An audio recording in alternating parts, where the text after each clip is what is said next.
$400,000. For most people, that number sounds like the finish line. But the moment you ask whether 400,000 is enough to retire on dividends at 60, the math gets uncomfortable fast. Because 400,000 does not pay what you think it pays. And the gap between what you hope it pays and what it actually pays is exactly where most retirement plans quietly fall apart.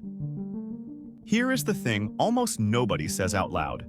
At a sensible dividend yield, $400,000 throws off about $1,300 a month. Not a fortune, not nothing. And whether that number works for you depends almost entirely on 3 decisions you make before you ever stop working. By the end of this video, you will know exactly what your floor is, the 2-year trap that catches early retirees, and the one thing that decides whether the money lasts 30 years or runs dry by 75. Quick disclaimer. I am not a financial advisor, and this is not financial advice. Always do your own research before making any investment decisions. I want to walk you through this the way I walked through it myself the first time I sat down and actually ran the numbers instead of trusting a round figure someone shouted on the internet. For years, I assumed the magic number was $1 million. Then I did the math on what a real dividend portfolio pays at 60. And I realized the question is the wrong question. The question is not how big the pile is. It is how hard the pile works and how long you can let it grow. So let me give you a framework I keep coming back to. I call it the floor and growth test. There are 3 layers. Layer 1, find your floor, which is what your dividends actually pay you the day you retire. Layer 2, check the bridge, because there is a gap between 60 and the day other income shows up. And that gap has sunk more plans than any market crash. Layer 3, measure the growth, because the income a portfolio pays in year 1 is almost never the income it pays in year 10. Get those 3 right and 400,000 can carry you. Get them wrong and it disappears faster than you would ever believe. Let us start with the floor, the income you can count on the very first month you retire. And to build that floor, I want 3 pieces, revealed one at a time, because each one does a different job. The first piece pays you every single month. That matters more than people admit, because the mortgage is also due every single month, and so is the electric bill. Devo is an enhanced dividend income fund. It holds a basket of large, established dividend-paying companies, and then it writes covered calls on top of those holdings to generate extra cash.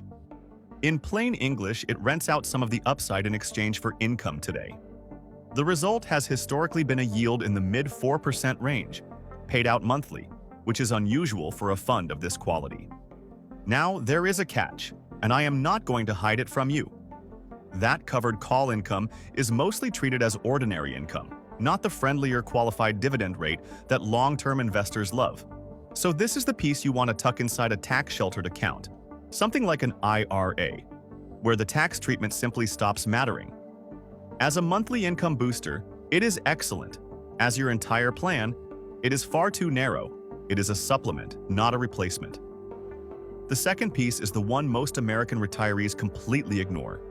Almost every dividend portfolio I see is 100% United States top to bottom.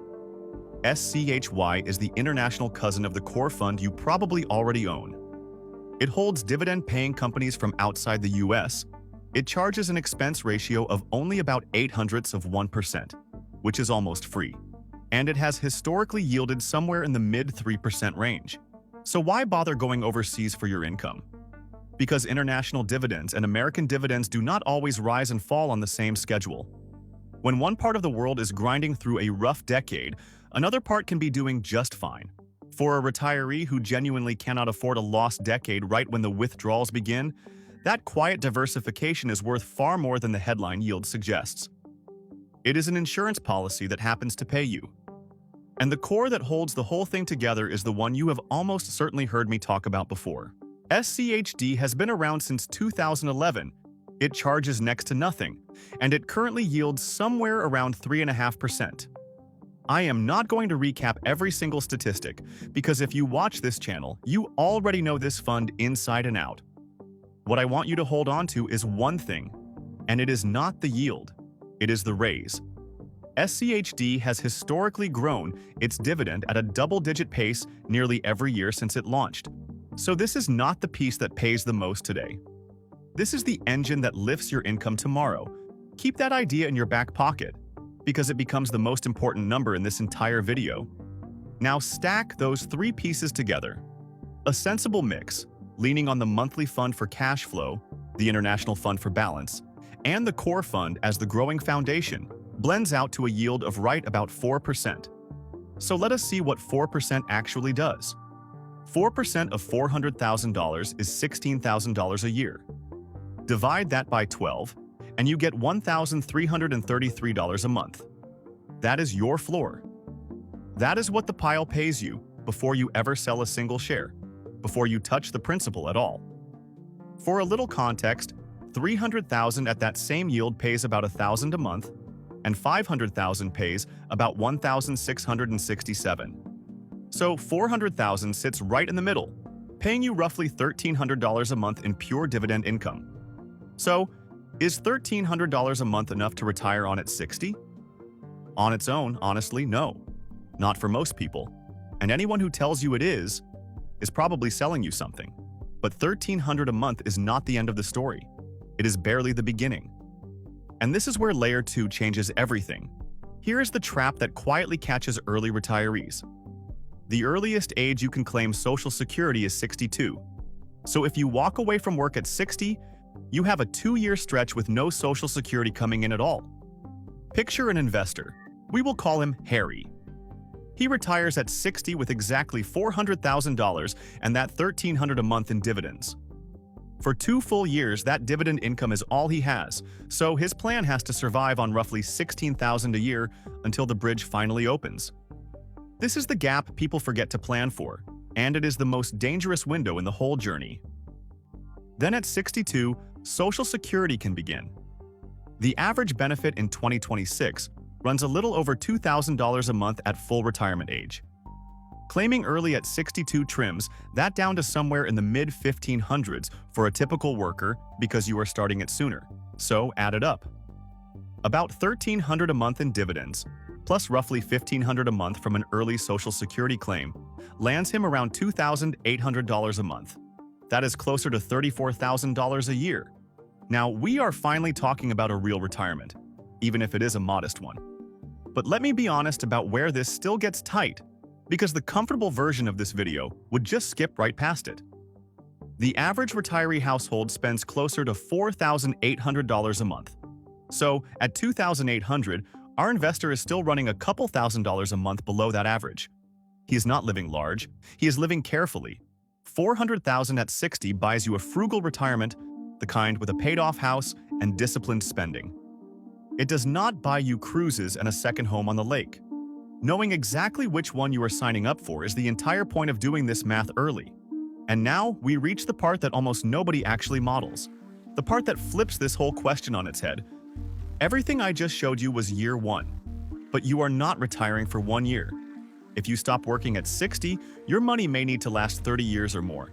So the real question was never what $400,000 pays you today. The real question is what the income line does over time. This is layer 3 of the floor and growth test, and it is the layer that decides everything. A high-yield fund that never raises its payout is a melting ice cube against inflation. Every year it pays the same dollar amount, and every year that dollar buys a little less. But a portfolio built around dividend growth does something completely different. If the underlying dividends grow even 6 or 7% a year, which is comfortably below the historical pace of that core fund, then $1,300 a month in year 1 can potentially climb toward $2,000 a month within a decade, without you adding a single new dollar to the account. Let me put Harry back in for the last time. He never touches his principal. He simply lets the raises compound, quietly, in the background. By his early 70s, his income floor has potentially lifted enough to close most of that gap to the average. Purely from dividend growth, he never had to lift a finger to earn. That is the entire difference between a portfolio that runs out at 75 and one that is still comfortably paying him at 90. Now you might be thinking, what about the famous 4% rule? Can he not just sell 4% of the portfolio every year on top of the dividends? Here is the honest answer that a lot of channels get wrong. Your roughly 4% in dividends and the 4% withdrawal rule are nearly the same number. You do not get to stack them and pull 8% a year. That drains the account. The smarter way to see it is this. Your dividends already are most of your safe withdrawal. In a tough market year, you simply live on the dividend and you sell nothing at all. In a strong year, you might trim a little extra off the top.